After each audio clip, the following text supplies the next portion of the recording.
Hello दोस्तों, study mode में आपका स्वागत है। बिहार पुलिस कांस्टेबल में जब डॉक्यूमेंट वेरिफिकेशन होता है तो इसमें बहुत से अभ्यर्थी छट जाते हैं। तो आखिर किस कारण से अभ्यर्थी छटते हैं? ऐसे ही एक अभ्यर्थी फिजिकल में बहुत अच्छा स्कोर किए थे, लेकिन डॉक्यूमेंट वेरिफिकेशन में छट गए।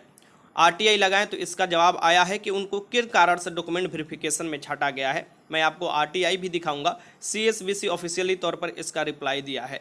और डॉक्यूमेंट वेरिफिकेशन में कौन कौन से प्रोसेस होते हैं और कौन गलती के कारण अभ्यर्थी पूरा मेहनत करते हैं, फिजिकल में भी अच्छा स्कोर करते हैं, फिर भी मेरिट लिस्ट में उनका नाम नहीं आता, यानी कि डॉक्यूमेंट वेरिफिकेशन में बाहर होने का क्या क्या कारण है और कैसे आप अच्छे से अपना डॉक्यूमेंट वेरिफिकेशन करा सकते हैं और दोबारा किनको मौका दिया जाता है डॉक्यूमेंट वेरिफिकेशन में, ये सभी जानकारी मैं आपको इस वीडियो में देने वाला हूं। ये वीडियो एकदम आपका क्रिस्टल क्लियर कर देगा डॉक्यूमेंट वेरिफिकेशन से रिलेटेड सभी प्रॉब्लम। काफ़ी अभ्यर्थी 2 दिनों से बोल रहे थे कि सर डॉक्यूमेंट वेरिफिकेशन में कैसे लोगों को छाड़ दिया जाता है, इस पर बताइए। तो देखिए, एक अभ्यर्थी द्वारा आरटीआई किया गया था और उनके द्वारा फिजिकल में बहुत अच्छा स्कोर भी किया गया था, लेकिन उनका डॉक्यूमेंट वेरिफिकेशन में छाड़ दिया गया। ये अभ्यर्थी जो है ये अमृत राज है, ये रोहतास जिला से ही है, यहाँ पर याद रखिएगा। और ये देखिए, इनके द्वारा आरटीआई लगाया गया था और अध्यक्ष केंद्रीय चयन पर्षद सिपाही भर्ती कार्यालय सरदार पटेल। और ये जो लगाया गया था, ये पिछला जो 11,880 पदों का मेरिट लिस्ट आया था उसके बाद आप देखिएगा ये आरटीआई लगाया गया था, क्योंकि उसमें इनके द्वारा अच्छा स्कोर किया गया था, लेकिन इनका नहीं हो पाया था। देखिए, एक बात ध्यान में रखिए, एक तो उसी समय आपको पता चल जाता है जब आपको डॉक्यूमेंट वेरिफिकेशन होता है।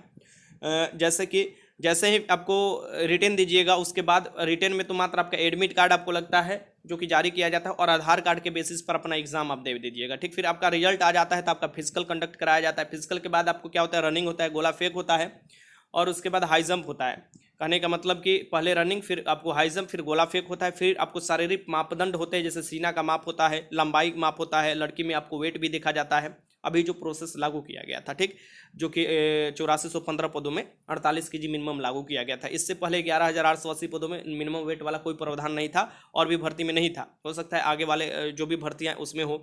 तो ये आपको जो प्रोसेस होता है, शारीरिक मापदंड अब फाइनल हो जाता है, उसके बाद ही डॉक्यूमेंट वेरिफिकेशन होता है। तो यहाँ पर मैं आपको बता दूं, ये देख सकते हैं रोहतास जिला के हैं। अब इनके द्वारा क्या पूछा गया था वो बता दूं। देखिए, पुलिस अप महानिदेशक मानवाधिकार सह लोक सूचना पदाधिकार बिहार पटना कार्यालय के ज्ञापन संख्या जो आपको दिया गया था, उसी के अकॉर्डिंग इनको जवाब दिया गया है। अब यहाँ पर देखिए, सूचना का अधिकार के अंतर्गत इनको जो सूचना मांगा गया था उसका जवाब दिया गया है। क्या सूचना मांगा गया था वो पहले देख लीजिए।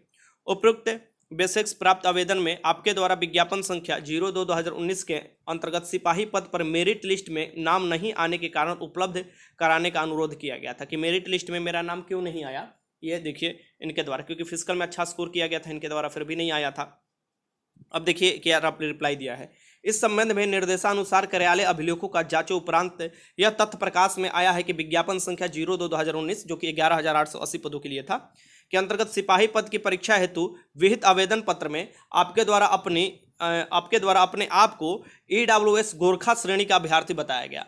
इनके द्वारा फॉर्म भरते समय क्या गलती हो गया था कि ईडब्ल्यूएस गोरखा फॉर्म भरा गया था। ठीक, ये ईडब्ल्यूएस में डालने वाले थे लेकिन फॉर्म भरने वाला गलती। इसलिए मैं बोलता हूं कि फॉर्म भरते समय आपका भी ध्यान रहना चाहिए कि आप क्या आपको फॉर्म भर रहे हैं। ठीक है, क्योंकि गोरखा लोग का सीट अलग होता है, आरक्षित। यहाँ पर मैं पूरा भी आपको बताऊंगा डिटेल्स क्या हुआ था इनके साथ।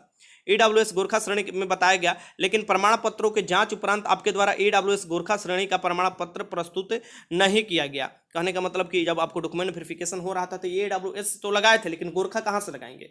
गोरखा होंगे तभी तो लगाएंगे। अब यहाँ पर नहीं किया गया। इस प्रकार गोरखा मिसमैच के कारण, यहाँ पर देखिए गोरखा मिसमैच, मैंने बोला ना कि डॉक्यूमेंट वेरिफिकेशन में इस बार भी जब 8415 पदों का लड़कियों का हुआ है, लड़कों का भी हो रहा है, तो उसमें कैटेगरी मिसमैच लिख रहा है। अब यहाँ पर देखिए लिख लिया गोरखा मिसमैच। ऐसे ही कोई बीसी होगा ईबीसी में भर दिया होगा, या एबीसी होगा बीसी में भर दिया होगा, तो उसका लिख देगा ईबीसी मिसमैच या बीसी मिसमैच। ईडब्ल्यूएस मिसमैच अगर नहीं होगा तो आपको ये लिख देता है। ठीक, तो ये कारण अयोग्य घोषित किया गया है। इनको क्या है, देखिए साफ साफ दिया, अयोग्य घोषित हो गए हैं। और आपको जो भी आप ऊपर की कार्रवाई आप करना चाहते हैं वो नहीं हो पाएगा, क्योंकि आप खुद से गलती आपको दी है इन्फॉर्मेशन, और खुद के गलती के कारण ही आप डॉक्यूमेंट वेरिफिकेशन में छट के पूरे मेहनत करने के कारण। ये अभ्यर्थी से मैंने व्हाट्सएप पर बात भी किया था। एक बात ध्यान में रखिएगा, जो भी अभ्यर्थी, बार बार मैं ही समझाता हूँ कि 2-3 चीज़ आपको ध्यान में रखना है कि जैसे आप पूरा मेहनत कर रहे हैं रिटर्न के लिए, पूरा फिजिकल के लिए, तो फॉर्म भरते समय क्यों आप ढिलाई बरतते हैं, फॉर्म भरते समय किसी और को क्यों दे देते हैं फॉर्म भरने के लिए, या फॉर्म भरते समय अगर मान लीजिए कोई गलती दिखाई दे रहा है तो उस समय क्यों आप दब जाते हैं 600-700 रुपया के लिए। आपको क्या करना चाहिए कि फिर से रद्द कर फॉर्म भरवाना चाहिए। इससे क्या होगा ना कि आपका जो आगे का मेहनत है सभी सफल हो जाएगा। ठीक, पहले ही जब गलती हो जाता है तो उस गलती को तोपा नहीं जा सकता है, उसे आपको सुधारा नहीं जा सकता है। इस बात को ध्यान में रखिए, क्योंकि ये सुधारने का मौका नहीं देता सीएसबीसी, सीधे रद्दीकरण देता है और पैसा फिर से आपको लगाकर अपना करना होगा। अब यहाँ पर देखिए उम्मीदवारों के रद्दीकरण, उम्मीदवारों के रद्दीकरण कहने का मतलब कि जैसे डॉक्यूमेंट वेरिफिकेशन में भी रद्दीकरण किया जा सकता है, फॉर्म भरते समय भी किया जा सकता है, या बीच आपको जो प्रोसेस चल रहा है उसमें भी किया जा सकता है। तो कैसे रद्दीकरण किया जा सकता है, सबसे पहले ये देख लीजिए, आवेदन पत्र का प्रथम भाग जैसे पंजीकरण भर दिए हैं लेकिन द्वितीय भाग में नहीं भरे हैं या सबमिट नहीं करे हैं तो वैसे लिस्ट आपको आता ही है। आवेदक द्वारा फोटो या हस्ताक्षर अपलोड ना किया गया हो उस वो भी आता है। आवेदन मूल्य जो आपको फी है वो नहीं दिया जाता है। गलत सूचना अगर दे देते हैं जैसे कि गलत आरक्षण कोटि भरा जाना अथवा आरक्षित कोटि के संबंध रखने वाले आवेदक द्वारा किसी आरक्षण कोटि का दावा किया जाना। ठीक, अब यहाँ पर अनारक्षित है, यहाँ पर देखिएगा अनारक्षित कोटि कोई है, मान लीजिए कि वो कोई भी नहीं आता, जैसे यूपी के कोई अभ्यर्थी मान लीजिए या झारखंड का, तो वो तो आपको अनरिजर्व में आएंगे। अब वो मान लीजिए यूपी का अभ्यर्थी AWS में डाल दिए या ओबीसी में डाल दिए, EBC में डाल दिए, तो फाइनल रूप से डॉक्यूमेंट वेरिफिकेशन में उनको बाहर होना तय है, क्योंकि फॉर्म भरते समय ही ये बता दिया गया था नोटिफिकेशन में कि आपको अनरिजर्व में फॉर्म भरना है। ये बात ध्यान में रखिएगा। तो ये जो गलती है इनके द्वारा भी किया गया है और यही गलती के अंतर्गत इनको देखिएगा कि छाटा गया है। फिर छठा नंबर पॉइंट में देखिए, आवेदन में दी गई सूचना के दस्तावेज सत्यापन में गलत पाया जाना।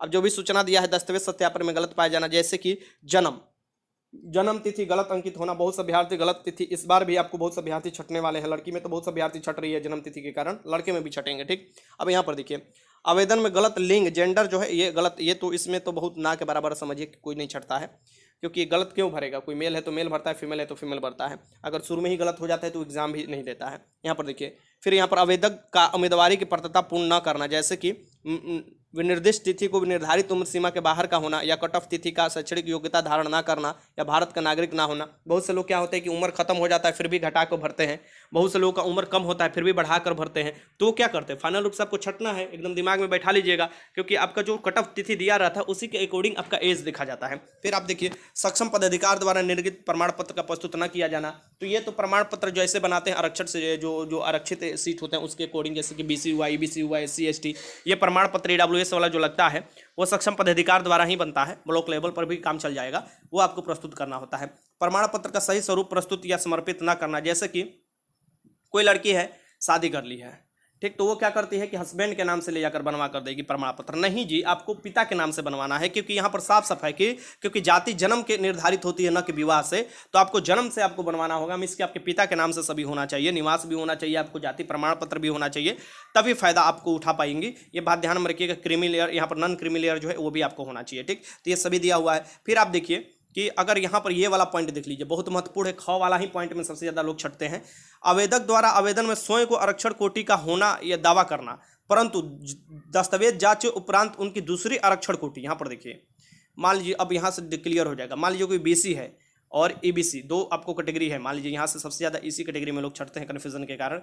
BC कैटेगरी वाले क्या होंगे कि EBC में फॉर्म डाल दिया और EBC वाले BC में डाल दिए, तो BC से बात से मिसमैच हो गया। डॉक्यूमेंट वेरिफिकेशन के समय तो आप जिस कैटेगरी में है वही दिखाइएगा, लेकिन फॉर्म भरते समय गलत कर दिए तो वहां पर क्या कर देगा, मिसमैच लिख देगा। आपको BC, मान लीजिए BC का मिसमैच होगा तो BC लिख देगा, EBC का मिसमैच होगा तो EBC मिसमैच लिख देगा, और फिर आपको वो चला जाएगा डॉक्यूमेंट CSBC के बाद।